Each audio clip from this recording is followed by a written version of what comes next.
তো তুমি কি চাকরি করো? আমি তো সরকারি চাকরি করি। সরকারি চাকরি? বাহ বাহ, খুব ভালো। তো কতদিন চাকরি করছো তুমি? এখনো জয়েন হয়নি, এই তো নতুন চাকরি পাইছি। ও আচ্ছা আচ্ছা।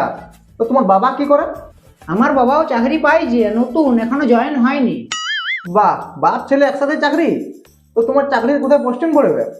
আমার তো ঘর থেকে ওয়ার্ক ফর হোম, চিন্তা করো না, তোমার বেটির সবসময় পাশে থাকবো। বাহ বাহ, এর মধ্যে পাত্র খুঁজছিলাম আমাদের মেয়ের জন্য। ওই গো, শুনছো?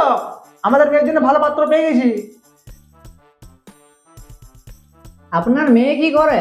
আমার মেয়ে তো কলকাতার এনআরএস হসপিটালের নাম করা ডাক্তার। আমি তো এটাই চাইছিলাম, আমার বউ চাকরি করবে, আমি তার টাকায় বসে বসে খাবো। কি? বসে বসে খাবো মানে? না মানে আমিও চাকরি করব, আমার বউও চাকরি করবে, এই দুজনে একসাথে বসে ঘরে খাবার খাবো। ও, আমি তো অন্য কিছু ভেবেছিলাম। তো তোমার কি কোনো দাবি দাবাজ আছে? কাকু, আপনি এরকম বলতে পারলেন? বিয়েতে আমি পণ লুবো কি লুবো নাই? বলুন যে কত টাকা পণ লুবো। তুমি সরকারি চাকরি করো, তুমি যত টাকা বলবে তত টাকাই পণ দেবো। তো তুমি কোন পোস্টে চাকরিটা করো? বেকার ভাতা মাসে 1500। খেপা চোদা, তুমি বেকার ভাতা 1500 টাকা হলে বিয়ে করতে আইবি? কাকু, আপনার একটুকু ভুল হচ্ছে, 1500 নয়, 3000। আমার 1500, আপনার মেয়ের লক্ষ্মী ভান্ডারের 1500। তোর সাথে আমার বিটির বিয়া দিলে আমার গোড়া তুললে মরতে হবে। কাকু, আপনি মরে গেলেও 2000 পাবো।